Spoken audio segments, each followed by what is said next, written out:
We are now moving across live to the Cyprus foreign minister speaking in India. When you need to. The list of speakers that you have hosted throughout the decades is full of individuals that have morphed international affairs. Thinkers, shapers, visionaries, doers. These are characteristics that are rarely concentrated in a single person. And my counterpart, Minister Jaishankar, is such a rare example. His presence here today has added to the pressure of me delivering this speech. I will thus attempt to use this opportunity as an expansion of the dialogue we already had today, as a revealing to the audience and to the country that is so unique and so different of how Cyprus approaches the world. India is a global powerhouse. This is a fact. India is a megatrend. This is a fact. It has the richest of history and culture and potential that is unrivaled. This is a fact. And with these facts in mind, I would like to offer some insights on how Cyprus perceives the world. And this makes sense if one adopts two structural parameters. First, an assessment as to how the world looks right now, as it is, and not as you would like it to be. As the minister says, we deal in the world of realities. Secondly, Cyprus' view and approach to the world factors in an inevitable comparison. There is, rightly so, an underlying dual question. Why Cyprus? And by extension, how can Cyprus and India be partners? Allow me to start by sketching a synopsis of how we see the world. We are meeting here today in the midst of a polycrisis, one the effects of which are making no exception as to their reach, their impact. There is no insularity, no immunity.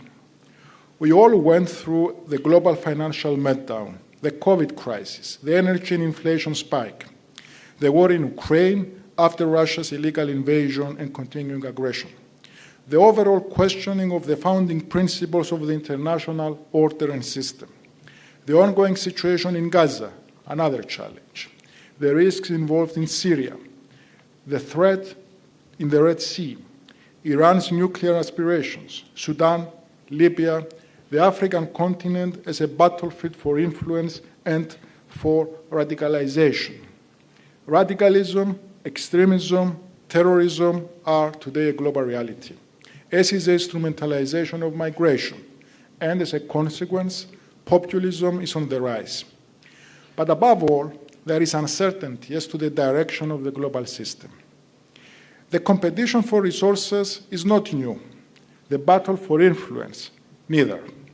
But the current approach to such issues is not a passing phenomenon. I believe it is here to stay. And until the world system adjusts, we are in a period of constant transformation. Let's not be naive, thinking that this is a temporary phase. The political landscape has changed, and the new order is being formed as we speak. Right now, no one is willing to act as the insurance policy for the security of the global system. We must all do that, individually and together. And in this, there is opportunity.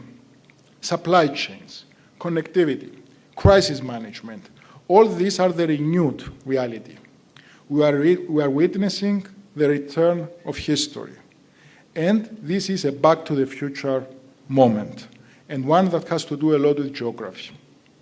At a time like this, marked by fragmentation, instability, uncertainty, Cyprus believes in building networks of cooperation rather than walls of division. Despite the division we have been facing for more than half a century, the daily facing of an existential threat makes one's worldview realistic, and we are seeing the importance of highlighting one's value to the others. Value to the others because no one has the luxury of sidelining added value. Cyprus is defined by geography. As a consequence, has always been part of the historical transformative forces that have shaped political landscape in the Western Mediterranean. And for that, we paid and we continue to pay a high price. A certain neighbor, all-powerful and ambitious, not shy in resorting to the use of force, is ever present. But yet, here we are, surviving, capitalizing on our competitive advantages. As a member of the European Union, the United Nations, the Commonwealth, a country with deep historical and cultural ties to the Eastern Mediterranean and beyond, Cyprus serves as a unique platform for dialogue and partnership. With an economy that is booming, with economic growth that has been first top in the European Union in 2024, with a public debt declining to 65% of GDP and is going lower, with unemployment below 5%, with an economy that is so diversified that includes a commercial fleet that is the 11th largest in the world, with the fintech and the technology sector making now 19% of our economy, with tourism, with a startup mentality, defense industry, and a global center for services. And above all, with an excellent network of diplomatic relations with our region, a potential springboard for doing business and for geopolitical outposting. These are some of the comparative advantages of Cyprus.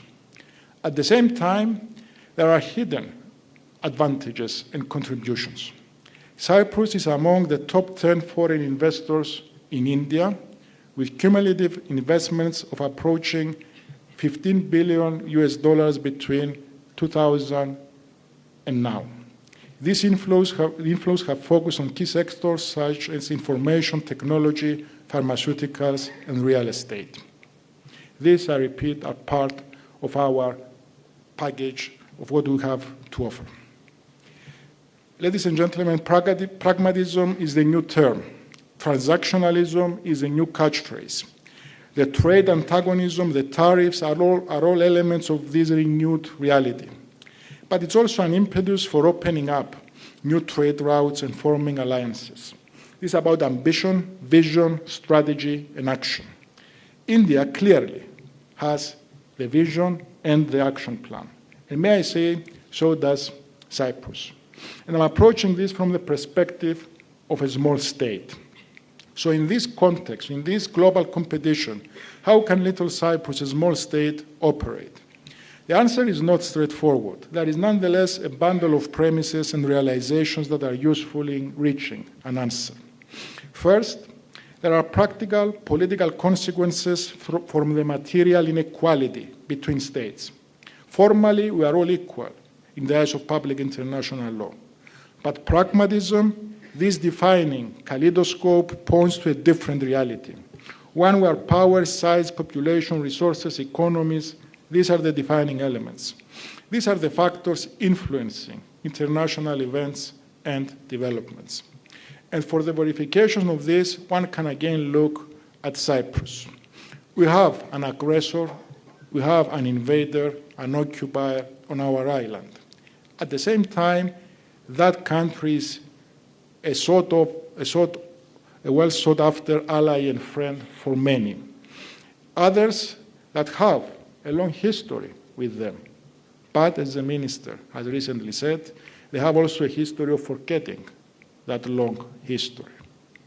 So there is clearly a discrepancy in the eyes of public international law and the realism, the pragmatism, the cynicism of diplomatic activity.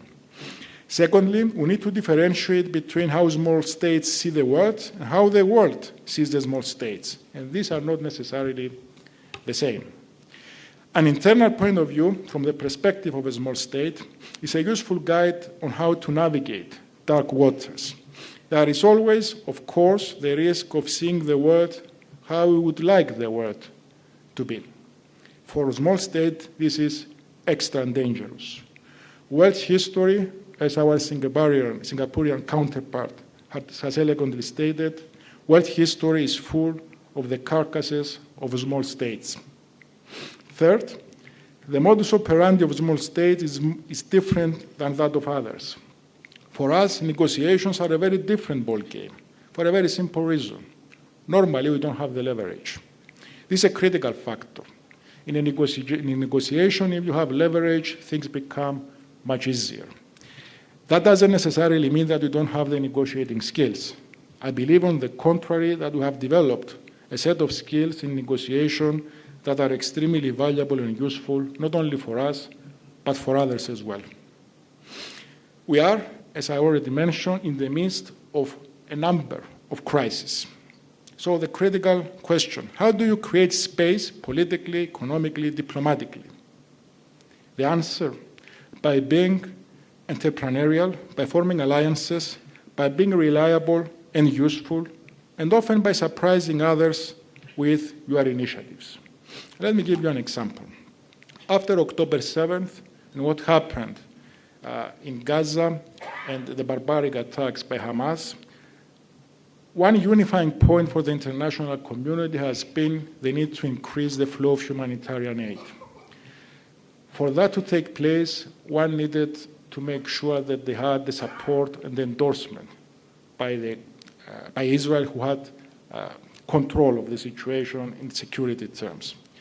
Cyprus devised and proposed and offered to the international community a supplementary and additional option, that of the maritime humanitarian route from Cyprus, first directly to Gaza and then through the port of Ashdod. I've heard every reason why this cannot happen, should not happen, and why it won't happen. Yet, it did, and it's still ongoing. As we speak, another vessel is departing for Gaza. More than 30,000 tons have left Cyprus and have reached Gaza. In September alone, this was 10% of the aid that went to Gaza, according to UNOPS.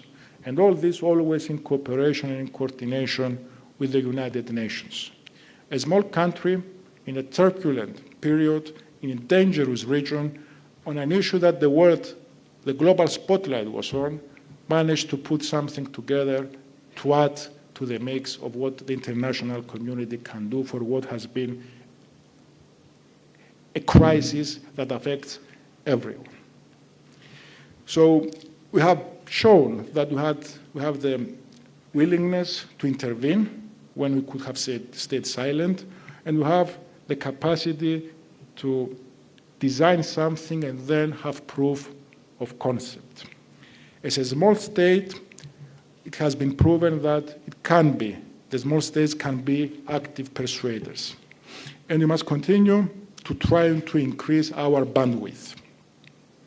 Cyprus has been described as the unsinkable aircraft carrier. And our policy is to employ our geographical potential and our network of relations in the most constructive and positive of ways. To act as a bridge between regions, a regional convener, and also a whisperer for friendly countries in the European Union. In an era where connectivity defines power, Cyprus offers strategic advantages. As a financial and legal hub within the European Union, connected to the Middle East, North Africa, and beyond. As part of regional trilateral partnerships with Greece, Israel, Egypt, Jordan, advancing cooperation in energy and security. As a country with excellent relations with all the countries in the Gulf, and as a platform for dialogue between Europe and Asia. In this dynamic situation, we see India as a natural partner and ally. Today, with India emerging as the leading voice in an increasing multipolar world, Cyprus sees India not only as an old friend, but also as a partner for future cooperation.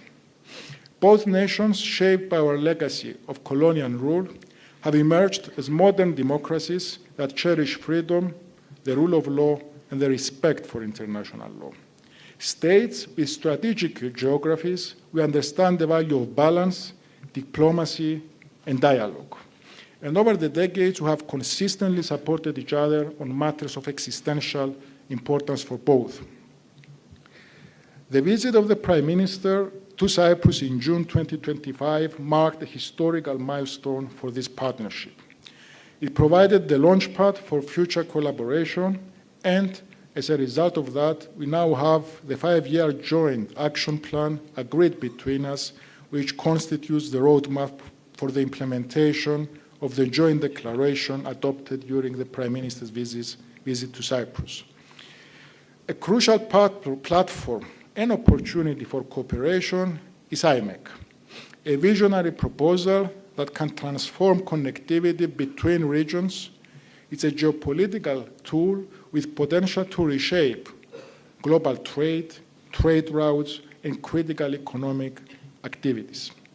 The Mediterranean region is geographically a key component for IMEC, and Cyprus is well positioned to play its role in this emerging architecture, an architecture that also depends on the excellent relations between the participating countries.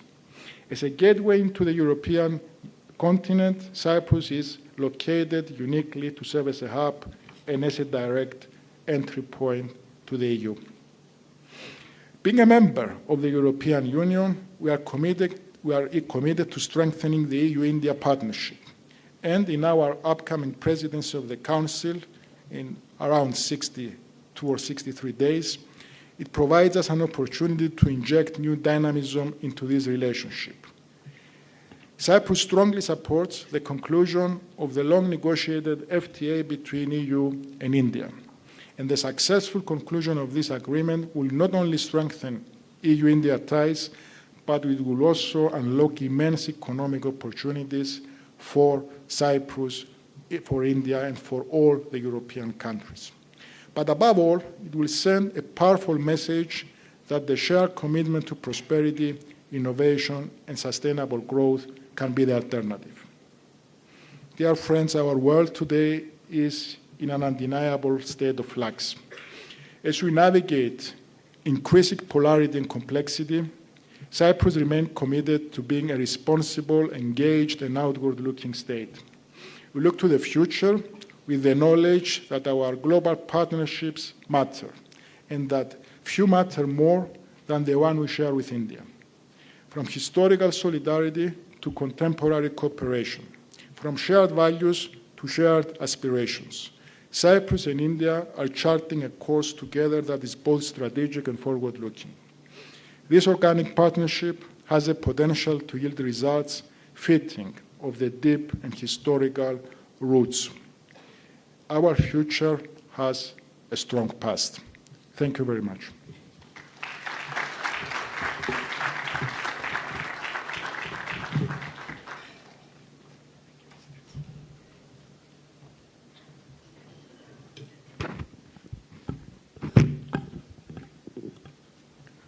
On behalf of the Indian Council of World Affairs, it is my honor to deliver the vote of thanks. I would like to express our sincere gratitude to His Excellency Dr. Constantinos Kombos for delivering a very insightful lecture. I'm sure our audience has benefited immensely from your views regarding Cyprus in a world in transition, India-Cyprus ties, how to give them a further impetus, and shape a forward-looking partnership based on shared values, interest, and mutual respect. Our sincere thanks also to the Indian External Affairs Minister, His Excellency Dr. S. Jaishankar, for gracing us with his presence today. We would also like to express our thanks to Ambassador C.B. George, Secretary West, Ministry of External Affairs, for sharing the Indian perspective on India-Cyprus ties. We also express our thanks to our esteemed members of the audience for their presence here today. With this, the program concludes. You're all requested to remain seated till the dignitaries depart. Thereafter, you're invited to join us for high tea at the foyer. Thank you.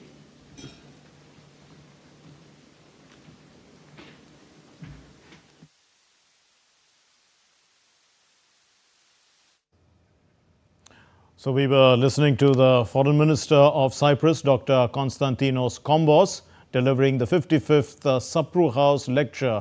And that's all we have. This was at the Indian Council of World Affairs. Well, thank you very much for watching. Namaskar.